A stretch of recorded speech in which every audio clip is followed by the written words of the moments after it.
पड़ोस वाली विमला कह रही थी कि उन्होंने अपनी बेटी की सगाई कर दी है। माँ, मैंने शादी कर ली। क्या? अरे तू पागल है क्या? माँ, देख रहे हो आप, इसके इतने पर निकल आए हैं। अब ये हमसे बिना पूछे शादी करके आ गई।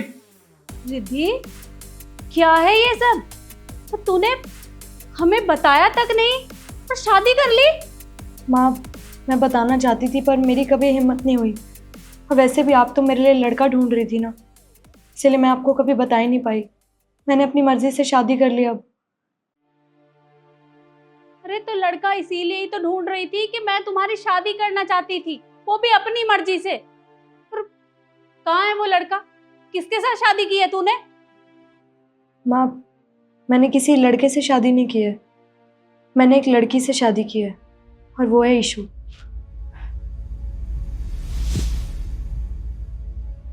क्या? ईशु? तूने एक लड़की के साथ शादी की है? माँ, एक मिनट। अरे तू पागल हो गई है? तेरा दिमाग खराब हो गया है क्या? तू एक लड़की होके लड़की से शादी करके आई है। अरे तुझे पता है हमारी सोसाइटी में कितनी बदनामी होगी? अरे पूरी सोसाइटी में थू थू हो जाएगी हमारी। अच्छा, मुझे तो ऐसा नहीं लगता कि इसने कुछ गलत किया है। और आजकल तो ये सब नॉर्मल है ना। क्या हो गया अगर उसने लड़की से शादी की है तो? बस कर, हमारे घर के मैटर में बोलने की कोई जरूरत नहीं है तुझे। भैया, बोल लेने दीजिए ईशू को। सही कह रही है वो। अरे क्या सही कह रही है? बाहर सोसाइटी वालों को अगर पता चलेगा कि इनकी लड़की ने एक लड़की के साथ शादी की है तो क्या इज्जत रह जाएगी हमारी? अरे पूरी सोसाइटी में बहुत बड़ा नाम है हमारा। क्या सोचेंगे लोग हमारे बारे में?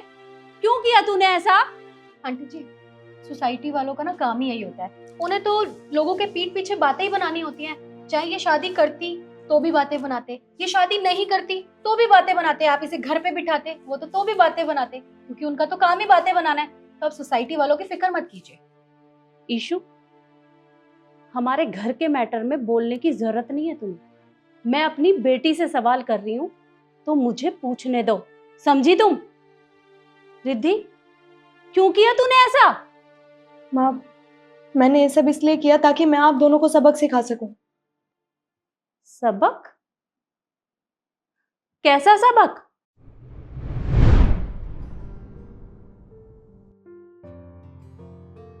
माँ, मुझे आपसे कुछ बात करनी है। हाँ बोल बेटा, क्या बात है? माँ, आपको तो पता है मेरा स्कूल पूरा हो चुका है। मेरा ना मुंबई की बहुत बड़ी यूनिवर्सिटी में नाम आया है और मुझे ना अपनी आगे की पढ़ाई पूरी करनी है। माँ, मैं वहाँ जा सकती हूँ?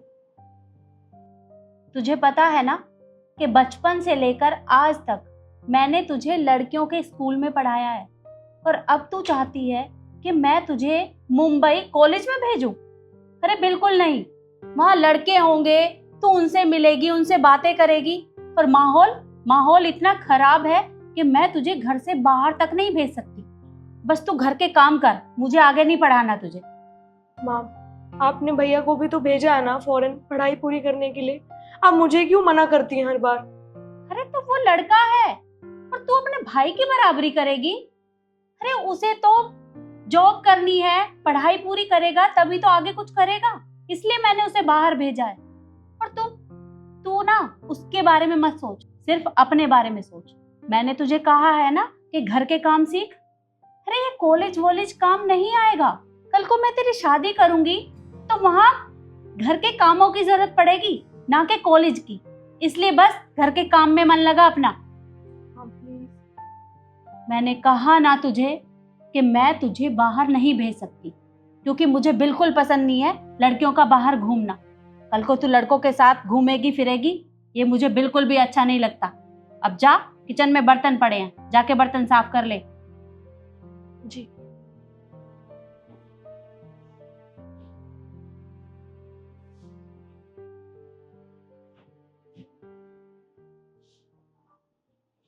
दिन पे दिन इस लड़की का दिमाग खराब होता जा रहा है। लगता है इसकी बहुत जल्द शादी करनी पड़ेगी। तो आंटी जी, हमने कोई शादी नहीं की है, हम सिर्फ बेस्ट फ्रेंड है। ये मेरी बहुत अच्छी दोस्त है। इसने मुझे सब कुछ आके बताया कि आप लोग इसके साथ क्या करते हैं। अरे आपने एक बार भी अपनी बेटी के बारे में सोचा है? आपने सिर्फ बाहर लोगों के लिए तो सोच लिया, लेकिन अपनी बेटी, अपनी खुद की बेटी के बारे में एक बार भी नहीं सोचा। आपने उसे अपने ही घर में 4 दीवारी में कैद कर लिया। कॉलेज नहीं जाना, लड़कों से बात नहीं करनी, इधर नहीं जाना उधर नहीं जाना, फोन तक ले लिया इससे। आपने एक बार अपनी बेटी के बारे में नहीं सोचा कि आपको अपनी बेटी या अपनी परवरिश पे बिल्कुल भी भरोसा नहीं था। आपको पता है ये कितनी परेशान हो गई थी, डिप्रेशन में जाने वाली थी। इसने मुझे सब कुछ बताया आके कि इसके पेरेंट्स इसके साथ क्या करते हैं। और आप तो इसके भाई थे ना। आजकल मैंने सुना है कि भाई दोस्त जैसा होता है, हम अपने भाई से सारी बातें शेयर कर सकते हैं, लेकिन आप तो भाई कहलाने के भी लायक नहीं हो जो आप अपनी बहन का साथ नहीं दे पाए। आपको पता है ये अपने साथ कुछ गलत करने जा रही थी। मैंने इसे समझाया कि गलत करने से ये सब चीजें ठीक नहीं हो जाएंगी, हमें ऐसा करना चाहिए। तो हमने ये प्लान बनाया कि हम ऐसे जाते हैं तेरे घर पे, बताते हैं कि हम दोनों ने शादी कर ली, क्योंकि लड़कों से तो आपने इसे ऐसे दूर कर दिया था कि ये लड़के को देखेगी तो आप न जाने इसके साथ क्या कर दोगे। तो इसे लड़की नहीं पसंद आएंगी ना, लड़के कहाँ से पसंद करेगी जब आपने कभी किसी लड़के से इसे बात तक नहीं करने दी। तो बस हमने सोच लिया था कि हम नकली शादी का ड्रामा करके आप लोगों को सबक सिखाएं। हाँ माँ, ईशु बिल्कुल ठीक कह रही है। मैंने इससे कोई शादी नहीं की है। मैंने बस ये सब इसीलिए किया था ताकि आपको समझ आ सके कि आपने अपनी बेटी को कभी समझा ही नहीं है। आपने हमेशा मुझ पे बाउंडेशन लगाई है, हमेशा मुझ पे रिस्ट्रिक्शन लगाए हैं। ना मुझे कहीं जाने दिया, ना मुझे कुछ करने दिया। आपने भैया को हमेशा समझाया माँ, उनको जो करना था आपने करने दिया, जहाँ जाना था आपने जाने दिया, जो पढ़ना चाहते थे वो आपने पढ़ने दिया। रही बात मेरी, आप मुझे हमेशा मना कर देती थी, ये बोलकर कि तू एक लड़की है, तू बाहर नहीं जा सकती, तू लड़कों से बात नहीं कर सकती, तू कुछ भी नहीं कर सकती, तुझे तो वैसे भी बड़े होके शादी करके दूसरे घर ही जाना है। आपने कभी मुझे नहीं समझा, इसीलिए बस मुझे ये सब करना पड़ा ताकि आप मुझे समझो। और अगर आप दोनों को अभी भी लगता है ना कि मैंने कुछ गलत किया है, तो मैं आपसे हाथ जोड़ के माफी मांग रही हूँ। प्लीज आप मुझे माफ कर देना। नहीं बेटा, तुम मुझसे माफी मत मांग।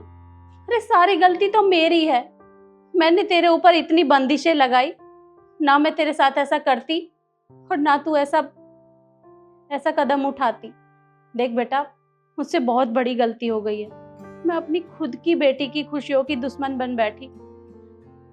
मुझे माफ कर दे, मुझसे गलती हो गई, पर आगे से मैं तेरे साथ ऐसा कुछ नहीं करूंगी। तुझे अगर पढ़ना है, कुछ भी करना है, तू कर सकती है, मैं तुझे नहीं रोकूंगी। सच में माँ? हाँ बेटा, हाँ बेटा। देख बहन, मुझे भी माफ कर दे, कहीं ना कहीं गलती मेरी भी है। तेरा डिप्रेशन में जाना सारी गलती मेरी है। और हाँ, आज के बाद तुझे कोई परेशानी नहीं होगी। जो कुछ भी करना है मेरे को बता, तेरा भाई हमेशा साथ खड़ा मिलेगा तुझे। ठीक है भैया। देखिए, मैं आप लोगों को बस इतना कहना चाहती हूँ कि आप अपनी बेटी पे और अपनी दी हुई परवरिश पे भरोसा कीजिए। वो आप लोगों के साथ कभी कुछ गलत नहीं करेगी। बस थोड़ी सी ज़रूरत है तो आप लोगों की सोच बदलने की, अपनी सोच बदलिए।